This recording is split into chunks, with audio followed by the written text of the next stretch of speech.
Good morning everyone. आज 15 सितंबर 2025 है। Date यहाँ पे गलत हो गई है, 15 सितंबर है। और आज कौन कौन से करंट अफेयर्स के एमसीक्यू हैं जो कल पूरे दिन चर्चा में रहे हैं, उनकी हम यहाँ पे बात करेंगे और इस तरह से होलिस्टिक करंट अफेयर कवरेज करेंगे। तो आइए बिना किसी देरी के स्टार्ट करते हैं। पहले एमसीक्यू यहाँ पे स्टार मिसाइल को लेके।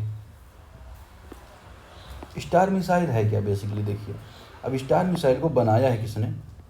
Defence and research and development organisation DRDO ने। ठीक है, किसने? DRDO। Give me a second.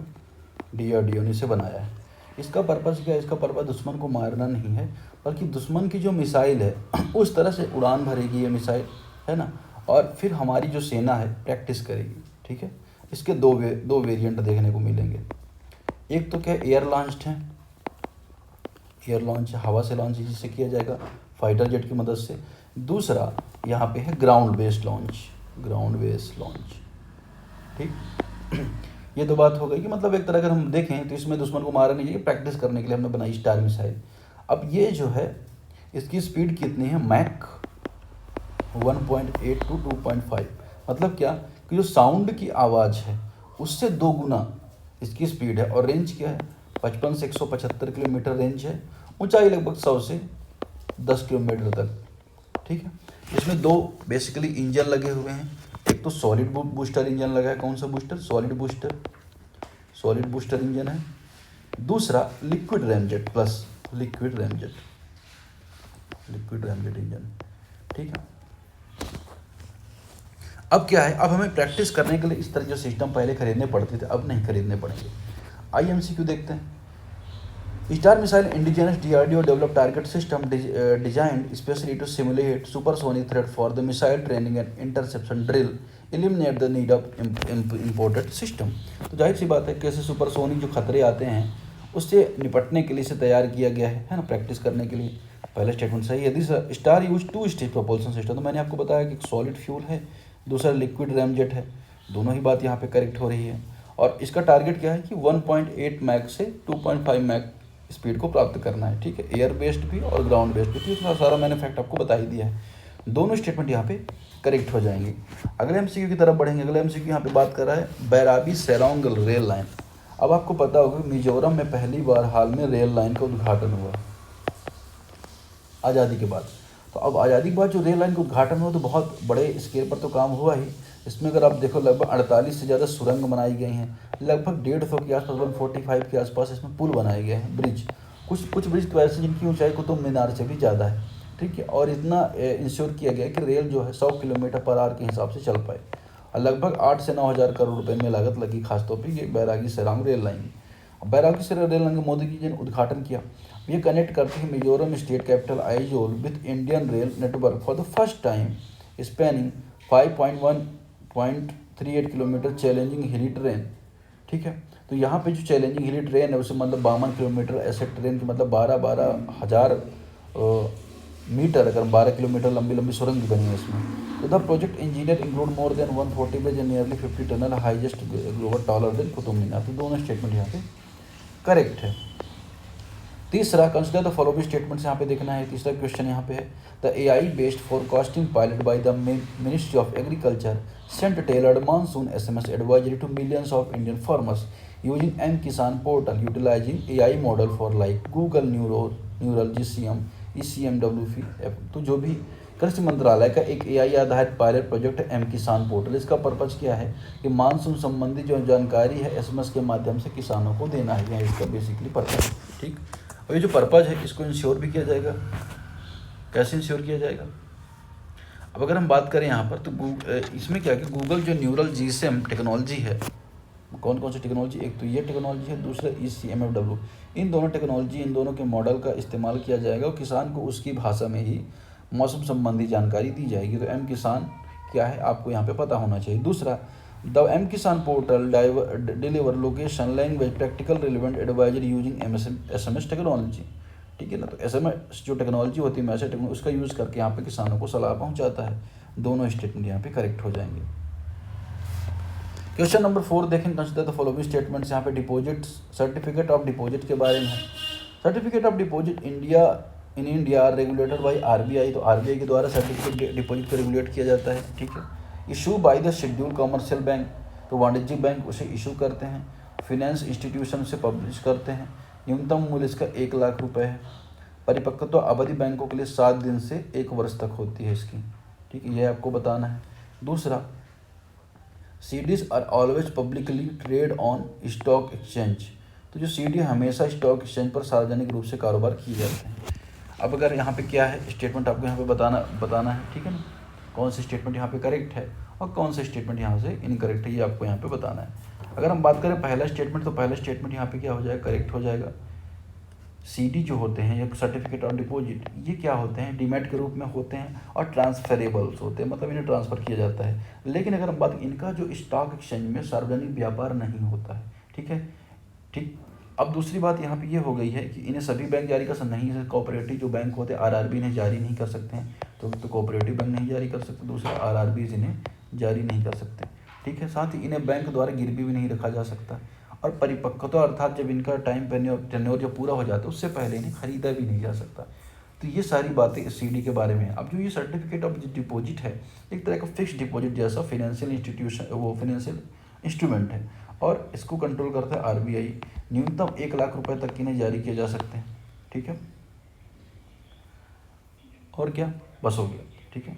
तो इसका स्टेटमेंट कौन सा सही हो जाएगा, पहला स्टेटमेंट करेक्ट हो जाएगा। दूसरा जो हो रहा है कि हमेशा स्टॉक एक्सचेंज बेची जाती है, ये बात यहाँ पे गलत है। क्वेश्चन नंबर 5 देखेंगे, इरामती दिब्बलू। एरामट्टी डिब्बालू लोकेटेड है आंध्र प्रदेश में, कोस्ट नियर विशाखापट्टनम के पास। Is a red sand dune formation recognized by its unique late quaternary geology and was recently included in the UNESCO tentative list in the world heritage site.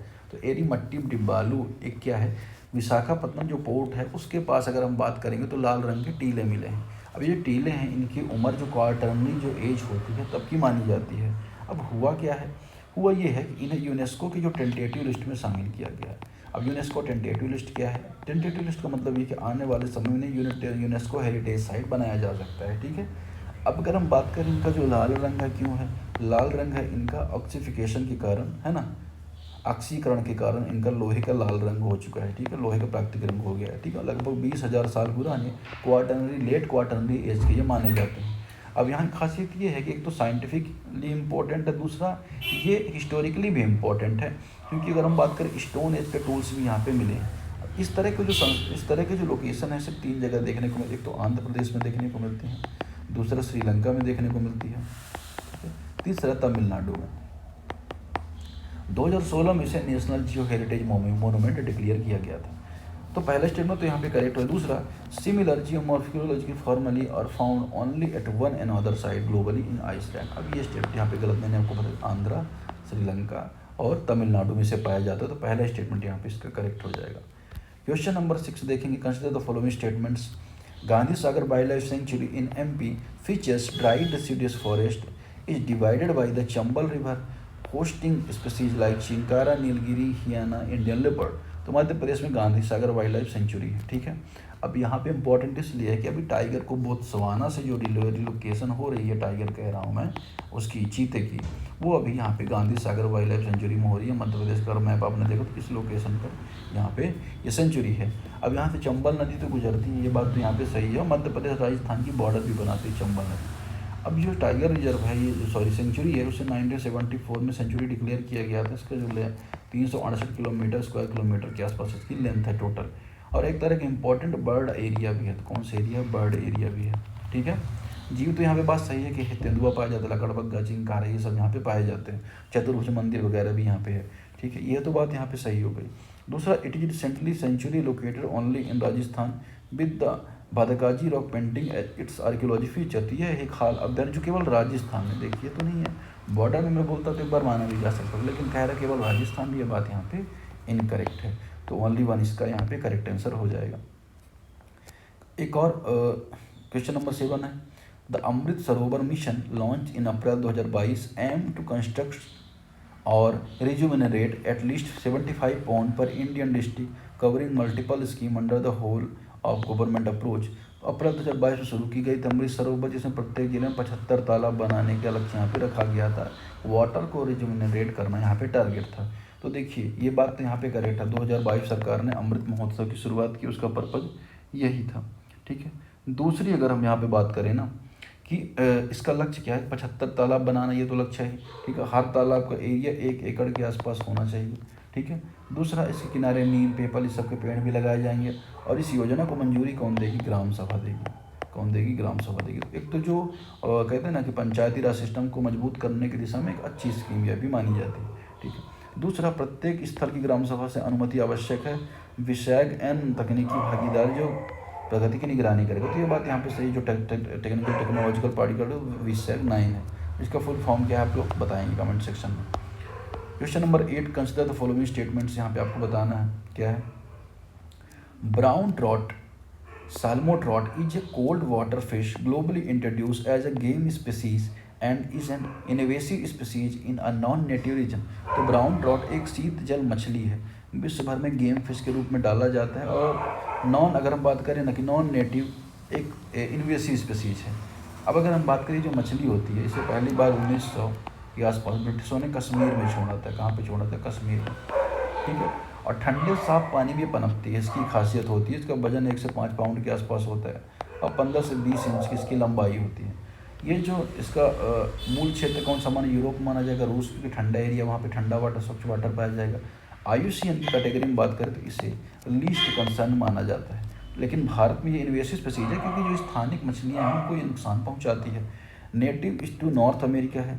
Brown trout was first introduce Indian river by the British in the mid of 20th century. तो ये बात यहाँ पे सही कि 20वीं शताब्दी में इसको इंट्रोड्यूस किया गया था ब्रिटिशर्स के द्वारा। तो बोथ 1 और 2 और यहाँ पे करेक्ट हो जाएंगे। Consider the following statements, exercise Siyom Prahar was conducted by the India army to validate field test integration of drone technology for surveillance in precision targeting in tactical battle field condition. भारतीय सेना द्वारा सियोम प्रहार अभ्यास शुरू किया गया है यहाँ पे, जिससे ड्रोन तकनीकी को एकीकरण किया जा सके पुरानी जो हमारे ट्रेडिशनल वेपन्स उनके साथ। The exercise focus conventional weapon है arms avoiding involvement of any new technology. अब देखिए ड्रोन टेक्नोलॉजी तो एक न्यू टेक्नोलॉजी है, तो दूसरा स्टेटमेंट यहाँ पे इनकरेक्ट हो जाएगा। इसका पर्पज़ क्या है, इसका पर्पज़ ये है कि अरुणाचल प्रदेश में जो एक्सरसाइज हुई है, कहाँ पे हुई है, एक्सरसाइज सियोम बोला जा रहा है। उसका पर्पज़ ये है कि जो हमारा कन्वेंशनल आर्म्स होते हैं उसको न्यू टेक्नोलॉजी के साथ इंटरलिंक करना, ड्रोन टेक्नोलॉजी के साथ इंटरलिंक करना, न्यू जो सर्विलेंस टेक्नोलॉजी है उसके साथ इंटरलिंक करना यहाँ पे पर्पज़ है, जिससे आने वाले समय में जो वॉर है उनको बेहतर तरीके से किया जा सके। दूसरा स्टेटमेंट इनकरेक्ट है, पहला यहाँ पे करेक्ट है। लास्ट क्वेश्चन देखेंगे, the neural GCM combines traditional general circulation model GCM structures with machine learning for improving atmospheric stimulation and forecasting. तो न्यूरल GCM पारंपरिक जनरल सर्कुलेशन मॉडल GCM संरचना को मशीन लर्निंग के साथ मिलाकर वायुमंडलीय सिमुलेशन पूर्वानुमान को बेहतर बनाता है। बात तो यहाँ पे करेक्ट है। दूसरा, the ECMWF AIF Google neural GCM were both use AI based weather forecast and disseminate Indian farmer 2025। ECMWF AIF और गूगल के न्यूरल GSM दोनों का उपयोग करेगा। 2025 में किसानों के लिए AI मौसम पूर्वानुमान देगा। अब ये स्टेटमेंट ऑलरेडी हमने डिस्कस कर रखा है, लेकिन फिर भी ठीक है, लास्ट क्वेश्चन है तो इसको हम देख लेते हैं। यहाँ पे दोनों स्टेटमेंट इसका यहाँ पे करेक्ट हो जाएगा। यह जो प्रयोग होगा machine learning based, AI based, technology based होगा, जहाँ पे मौसम का जो पूर्वानुमान है किसानों को दिया जाएगा, उनमें गूगल की और ECM का ये जो टेक्नोलॉजी दोनों का यूज़ यहाँ पे किया जाना है। तो आज की डिस्कशन फिलहाल इतना ही, मिलते हैं, धन्यवाद।